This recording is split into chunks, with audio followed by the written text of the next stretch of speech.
what point were you confident that this was going to be a good choice? I don't know if this is a great specific answer to your question, but I think that you continued to check those boxes along the way. So we liked what we saw when we were looking at your videos on your website or on social media or wherever we found them. But then having the first and second call, whatever it was with you, the communication was good. It seemed like you were willing to work with us. Sorry, dog. Willing to work with us. I think you saw our vision. Your package included, again, all of the boxes we wanted to check, and there just weren't any red flags or things that we saw that wouldn't fit exactly what we were looking for. So I guess you didn't really give us a reason to look elsewhere. Excellent. Now, when it comes to all the finished edits, because I mean, obviously you can watch somebody's work and you'll get an idea of their editing style.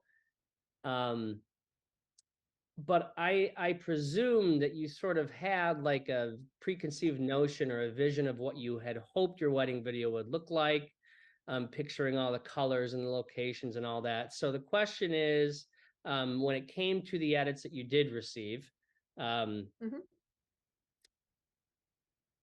did you feel like it captured the story well?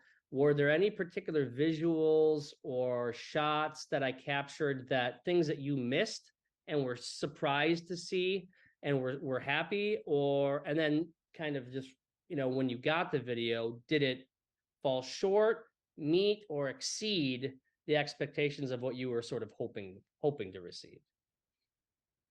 Yeah, I think overall it definitely exceeded expectations, at least for me personally. I think that there was a lot of things that, I mean, the day goes so fast. We had 100 people. There's a lot going on.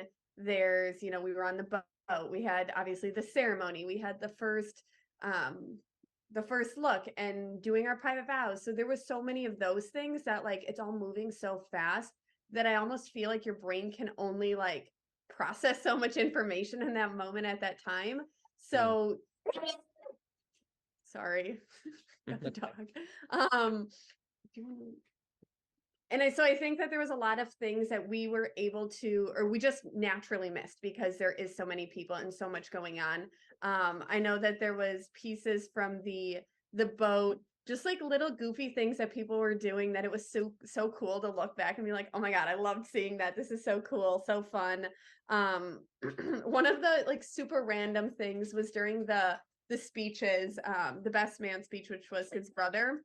He talks with his hands a lot.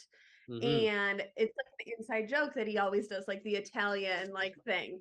And watching it back and seeing how many times he did it, well, I was cracking up because like in the moment I didn't realize that was happening. So of course we had to like give him a hard time about that. I was just like, of course you did, Joey. So like just like little things like that was super cool to kind of go back on. I think like going to the point of if you like captured it in the way that we were hoping. So something I know we talked about was not wanting like a super sappy video because that's just not our vibe at all. And I think that was also part of why we went with you, is because I didn't feel like all of your sample videos were like that. And I feel like you did a really good job of, making it fit us. So I think that was something that, I really appreciated because that's just not our vibe. So yeah, I thought you did a good job with that. Great.